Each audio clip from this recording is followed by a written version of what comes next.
படங்கள் அறிமுகமாகி தெலுங்கு படங்களுக்கு போனவங்க எல்லாருமே இன்னைக்கு ஃபேமஸ் ஆயிருக்காங்க. இப்போ நீங்கள் தெலுங்கு ஃபீல்டுக்கு போனதுக்கும் இதான் காரணமா?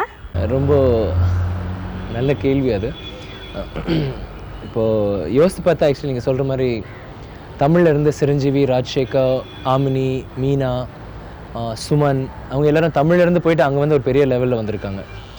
அது ஏன் அவங்களுக்கு இங்கே நடக்கலைன்னு என்னால் ஸ்பெசிஃபிக்காக சொல்ல முடியாது. But I think it's more to do with இங்கே வந்து நிறைய காம்படிஷன் இருக்குது. இங்கே வந்து எல்லாருமே எல்லா படத்துலையும் படத்துக்கு படம் புதியவர்கள் வந்துக்கிட்டே இருக்காங்க. ஸோ ஃபீல்டில் வந்து நிறையா நியூ ஃபேஸஸ் இருக்கிறதுனால அங்கே ஒரு காம்படிஷன் இருக்குது. பட் தெலுங்கில் போனீங்கன்னா அந்த மாதிரி காம்படிஷனே கிடையாது. புது ஃபேஸஸ் யாருமே வரதே இல்லை. ஸோ அங்கே வந்துட்டு நம்ம வந்து வேறு பாஷையிலேருந்து வரோன்னு நினைக்காம அவங்க வந்து எல்லாருக்குமே ஒரு உற்சாகம் தந்துட்டு ஒரு எல்லா படத்துலையும் வந்து அவங்க எப்படி நல்லா பண்ண முடியுமோ அவங்க எதிர்பார்த்து அவங்க நல்லா ஹெல்ப் பண்ணுறாங்க. நீங்கள் நடிப்பு துறைக்கு வரலன்னா வேறு எந்த துறையை சார் தேர்ந்தெடுத்திருப்பீங்க? சொன்ன மாதிரி சினிமாவில் வந்து நடிக்கணுன்னு தான் எனக்கு பயங்கர வேறுங்க. அதே சமயம் எனக்கு நடிப்பு எனக்கு சான்ஸ் இல்லாமல் நான் போயிருந்தா கூட நான் வேறு ஏதாவது துறையில் லைக் அசிஸ்டன்ட் டைரக்டராக ஜாயின் பண்ணியிருப்பேன், இல்லை அசிஸ்டன்ட் கேமராமேனாக ஜாயின் பண்ணியிருப்பேன், இல்லை ஸ்டில் ஃபோட்டோகிராஃபர், இல்லை ஆர்ட் டிபார்ட்மெண்ட் ஏதாவது. ஆனால் சினிமாவோட சம்மந்தப்பட்ட விஷயம் மட்டும் தான் நான் பண்ணியிருப்பேன். ஏன்னா எனக்கு அப்படி ஒரு வெறி சினிமா மேலே ஏதாவது ஒன்று பண்ணணும் அப்படின்ட்டு. எனக்கு வேறு எதுலேயும் இன்ட்ரெஸ்டே கிடையாது. இன்னும் எது பண்ணாலும் டென்னிஸ் விளையாண்டேன்னா ஒரு 1 month தான் விளையாடுவேன், நெக்ஸ்ட் நான் மறந்துடுவேன். அப்புறம் ஹாக்கி, அப்புறம் karate, it will be keeping on changing. எனக்கு வந்து ஒரே இது பண்ணணும்னு எனக்கு ஒரு இதே இல்லை சினிமாவை தவிர. ஸோ அது தவிர எனக்கு வந்து சிங்கிங்னா ரொம்ப இன்ட்ரெஸ்ட்டுங்க. இப்போ ஜிங்கிள்ஸ்க்கெலாம் நான் பாடியிருக்கேன். அதே சமயம் பெயிண்டிங் எனக்கு ரொம்ப இன்ட்ரெஸ்ட், ஸ்கெட்சிங், ஹேண்டிகிராஃப்ட்ஸ் அண்ட் ஃபோட்டோகிராஃபின்னு எனக்கு ரொம்ப இஷ்டம். லைக் நிறைய ஃப்ரெண்ட்ஸ்க்கு போர்ட்ஃபோலியோலாம் பண்ணியிருக்கேன். லைக் அவங்க சினிமாவுக்கு சான்ஸ் ட்ரை பண்ணும்போது நான் நிறைய ஃபோட்டோஸ்லாம் எடுத்திருக்கேன். ஸோ தட் வே இன்ஃபேக்ட் நான் டைரெக்ஷனில் ரொம்ப இன்ட்ரெஸ்ட் இருக்குது எனக்கு இன்ஃபேக்ட் ஏதாவது மூவி இப்போ கிடையாது, லைக் மேபி ஆஃப்டர் 5 years ஒரு 5 வருஷம் கழிச்சு டெஃபினட்டாக நான் ஏதாவது பண்ணணும், எனக்கு அந்த ஒரு வெறி இருக்குது. அண்ட் இப்போது ரீசெண்டாக கூட லைக் நான் டப்பிங் கூட பண்ணியிருக்கேன். இன்ஃபேக்ட் நீங்கள் கேட்ட மாதிரி பிரபுதேவாவுக்கு காதலன் நான் தான் வாய்ஸ் கொடுத்துருந்தேன், அப்புறம் ராசியா. அண்டு இப்போ கூட ரீசெண்டாக சில மூவிஸ்க்கு நான் கொடுத்துட்ருக்கேன். அது வந்து நான் டப்பிங் காசுக்காக இல்லை இதுக்கு புகழுக்காக அப்படி கிடையாது. எனக்கு வந்து மற்ற ஆர்டிஸ்ட் கூட பண்ணும்போது எனக்கு வந்து ஒரு அவங்க ஸ்டைல் எப்படி இருக்குது, லைக் அவங்களுக்கு லிப்ஸிங்க்லாம் கொடுக்கும்போது நமக்கு வந்து நம்ம நடிக்கிற போது நமக்கு ரொம்ப ஈஸியாக வருது. ஸோ அதனாலேயே நான் பண்ணிகிட்ருக்கேன். அண்ட் காதலன் வந்து எனக்கு it was a very big achievement for me. ஏன்னா எனக்கு என்னை பொறுத்த வரைக்கும் ஐ திங்க் ஒரு நல்ல ஜாப் பண்ணியிருந்தேன் அந்த படத்தில். ஒவ்வொருத்தருக்கும் பலமும் இருக்கும், பலவீனமும் இருக்கும். உங்களோட பலவீனம் எது சார்? இப்போ பலத்தை நினச்சி நீங்கள் சந்தோஷப்படுற மாதிரி பலவீனத்தை நினச்சி பயப்படுவீங்களா?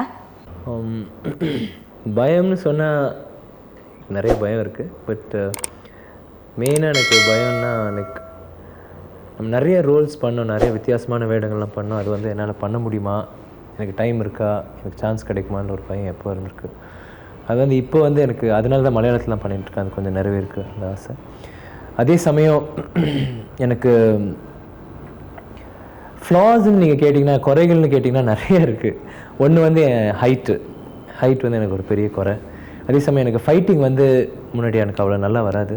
அதுக்கப்புறம் எனக்கு வந்து டான்ஸ் சரியாகவே வராது, நிறையா ப்ராப்ளம் வரும் எனக்கு. ஸோ அது தவிர எனக்கு மற்ற பாஷைகளை பண்ணுறபோது டைலாக் டெலிவரி, அவங்க பாஷை தெரிஞ்சுக்கணும் அது. ஸோ அது வந்து இப்போது அந்த குறைகள்லாம் லைக் இங்கிலீஷில் ஒரு பழமொழி இருக்குது, லைக் குறைகள்லாம் நம்ம ஸ்ட்ரென்த்ஸ் ஆக்கணும், ஒரு பலமாக்கணும், அப்போ தான் நம்மளால் முன்னுக்கு வர முடியும். ஸோ அதனால் எனக்கு இப்போது டான்ஸ் கிளாஸ் போகிறேன். ஸோ எனக்கு இப்போ dance I am quite okay dance. பிரபுதேவாவுக்கு அளவுக்குலாம் வர முடியாது, பட் ஓகே லெவலில் இருக்கேன். தென் ஃபைட்டிங் நான் கற்றுக்கிட்டுருக்கேன், கராட்டே கொஞ்சம் கற்றுக்கிட்டேன். ஸோ எனக்கு இட்ஸ் ஓகே. அது தவிர பாஷை வந்து மலையாளம் அதெல்லாம் பண்ணுறோம் இது பண்ணுன்னு சொல்லிட்டு மலையாளம் இப்போ கற்றுக்கிட்டேன், எழுத படிக்கும் தெரியும். இதே மாதிரி தெலுங்கு கொஞ்சம் பேச தெரியும். அண்ட் ஹைட்டை பற்றி என்னால் ஒன்றும் பண்ண முடியாது. ஹீல்ஸ் வேணால் போட்டுக்கலாம், பட் அதை பற்றி ஒன்றும் பண்ண முடியாது. அது இல்லாமல் எல்லா ரோல்ஸ்க்கும் பண்ணுறதுக்காக நான் முயற்சி பண்ணுறேன். ஐ சப்போஸ் இந்த ஃபீல்டில் இருக்கும் எல்லாருமே ட்ரை பண்ணிகிட்ருக்கோம். விக்ரம் சார், உங்களை 2 படத்தில் நடிக்க கூப்பிட்ருக்காங்க. ஒரு படத்தோட ஹீரோயின் சுஷ்மிதா சென், இன்னொரு படத்தோட ஹீரோயின் ஐஸ்வர்யா ராய். நீங்கள் யார் கூட சார் நடிக்க விருப்பப்படுவீங்க? இப்படி ஒரு கஷ்டமான கேள்வி நீங்கள் கேட்பீங்கன்னு நான் நினைக்கல. அதுவும் ஐஸ்வர்யா ராய் அண்ட் சுஷ்மிதா சென். ஆக்சுவலி கஷ்டம் ஒன்றும் இல்லை. என்ன கேட்டிங்கன்னா Sushmita Sen I won't think about. Aishwarya Rai பற்றி டெஃபினட்டாக எனக்கு ரொம்ப நல்ல அபிப்பிராயம் இருக்குது. ரொம்ப பிடிக்கும் அவங்க. And definitely I'm big fan. So சந்தேகமே இல்லை, நான் ஐஸ்வர்யா ராய் கூட தான் பண்ணணும்னு முடிவு பண்ணேன். இன்ஃபேக்ட் அது ஒரு சின்ன கம்பெனி, படமே ஸ்டோரியே சரியில்லை, ஒன்றுமே இது இல்லை அப்படி இப்படின்னு சொன்னால் கூட நான் டெஃபினட்டாக ஐஸ்வர்யா ராய் கூட தான் பண்ணுவேன். உங்களுக்கு பிடிச்ச டேரக்டர்? எந்த நடிகரை நீங்கள் கேட்டிங்கனாலும், அதுவும் எஸ்பெஷலி தமிழ் சினிமாவில் நடிக்கிற நடிகரை கேட்டிங்கனாலும் டெஃபினட்டாக ஒரே ஒரு பேர் தான் சொல்லுவாங்க, இது மணிரத்னம் சார் தான். அவர்கிட்ட ஒர்க் பண்ண எனக்கு சான்ஸ் கிடைச்சதில்லை. பட் ஒரு தடவை கூப்பிட்டுருந்தார், பாம்பேக்காக கூப்பிட்டு ஸ்க்ரீன் டெஸ்ட் கூட பண்ணோம். நீங்களும் ஒரு ஹீரோ தான், உங்களுக்கு பிடிச்ச ஹீரோ? வேறு யாரும் இல்லை, ரஜினி சார் ரொம்ப பிடிக்கும் எனக்கு. ஒரு பெரிய லைக் அவர் மேலே. கமல் சார் வந்து எனக்கு நடிப்பு பிடிச்சாலும் லைக் ரஜினி சார் வந்து அவர் ஸ்டைலு, அவர் பண்ணுற விதம். பாஷான்ற ஒரு படம் இப்போ எந்த ரேஞ்சுக்கு போச்சுன்னு எல்லாருக்கும் தெரியும். மலையாளத்தில் வந்து அந்த டைமில் வந்து எல்லார் படத்தையும் தோக்கடிச்சிருச்சு. கேரக்டர் ஆர்டிஸ்ட், வில்லன் மாதிரி எதாவது பண்ணி. இன்ஃபேக்ட் தெலுங்குல இப்போ ஆன்டி ஹீரோஸ் பண்ணிகிட்டு இருக்கேன். எனக்கு ஸ்டார் ஆகிட்டு ஹீரோ ஆகிட்டு அப்படியே இருக்குன்ற இது இல்லை எனக்கு. டெஃபினட்டாக என்ன ரோலாவது பண்ணிவிட்டு நான் டெஃபினட்டாக கடைசி மூச்சு வரைக்கும் நான் நடிச்சுக்கிட்டே இருக்கணும். அதே சமயம் எனக்கு டைரெக்ஷன்லேயும் பயங்கர இன்ட்ரெஸ்ட் இருக்குது. ஏதாவது டைரெக்ஷன் பண்ணணும், எனக்கு அது பண்ணணும், ஏதாவது வித்தியாசமாக பண்ணணும். எனக்கு இப்போ வந்து அந்த மெச்சூரிட்டி இல்லை. எனக்கு வந்து இன்னும் கொஞ்சம் ஒரு 2-3 வருஷம் கற்றுக்கணும். ஏன்னா நான் ஒர்க் பண்ணது எல்லாமே பெரிய டைரக்டர்ஸ். அண்ட் ஃபஸ்ட் ஒரு 5 இயர்ஸ் நான் வந்து கவனிச்சதே இல்லை அவங்க என்ன பண்ணுறாங்க. ஏதாவது இப்போ தான் நான் உட்காந்துட்டு ஒரு ஷாட் அவங்க வைக்கிற போது ஏன் இப்படி வைக்கிறாங்க, என்ன பண்ணுறாங்க, கேரக்டரைசேஷன் எப்படி பண்ணுறாங்க, ஏன் இந்த ஷாட் இப்படி வைக்கிறாங்க, ஏன் அப்படி வைக்கக்கூடாதுன்னு அப்படிலாம் யோசித்துருக்கேன். இப்போ யோசிச்சுட்ருக்கேன். படங்கள் பார்க்கும்போது ஸ்டார் மூவிஸ்லாம் போட்டு 2-3 தடவை படம் 2-3 தடவை பார்ப்பேன், அந்த ஷார்ட்ஸ் எப்படி வச்சுருக்காங்க, என்ன பண்ணியிருக்காங்க ஏதாவது. Because I want become a director, ஏதாவது புதுசாக ஏதாவது பண்ணணுன்ட்டு.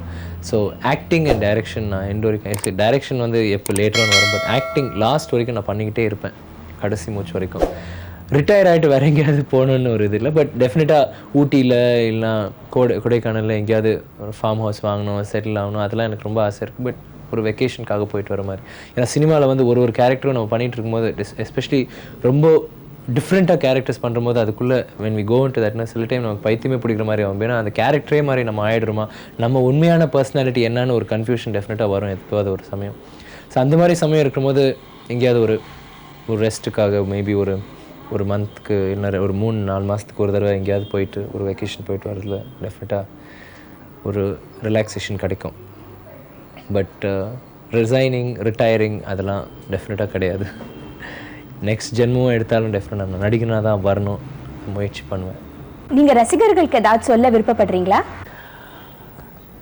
இவ்வளோ நேரமாக நான் பேசினது எல்லாம் பொறுமையாக கேட்டதுக்கு ரொம்ப நன்றி.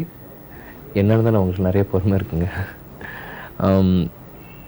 ஒரே ஒரு விஷயம் மட்டும் சொல்ல விரும்புகிறேன். என்னென்னா, உங்ககிட்ட இருந்தால் எங்களுக்கு நிறைய ஆதரவு வேணும். எங்கள் படங்கள்லாம் ஓடணும், எல்லா படங்களுமே ஓடணும், எல்லா நடிகர்களும் டைரக்டர்களும் எல்லாருக்கும் வேலை இருக்கணும். ஸோ அதெல்லாம் உங்கள் கையில் தான் இருக்குது. ஸோ அது மட்டும்தான் சொல்ல விரும்புகிறேன். ரொம்ப நன்றி.